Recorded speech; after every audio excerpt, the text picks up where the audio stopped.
నీ కొడుకుని నేను నమ్మాను. బయట అందరూ అనుకుంటుంటే విన్నాను నీకు నీ కొడుకుకి అస్సలు పడదని. అయినా తలెత్తే ఒక్కసారి వాడి కళ్ళలోకి చూస్తేనే కదా వాడేంటో నీకు తెలిసేది, వాడి ప్రేమ ఏంటో నీకు తెలుస్తుంది. నీ కొడుకుని ప్రేమించిన ఒక అమ్మాయిలా చెప్తున్నా. ఒక్కసారి వాడికన్నా తండ్రిలాగా ఆలోచిస్తే వాడి ప్రేమ ఏంటో మీకు తెలుస్తుంది.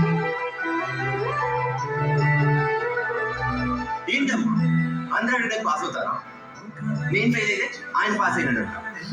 నాకున్న చిన్న చిన్న ఇష్టాలని దూరం చేస్తున్నాడు అమ్మా.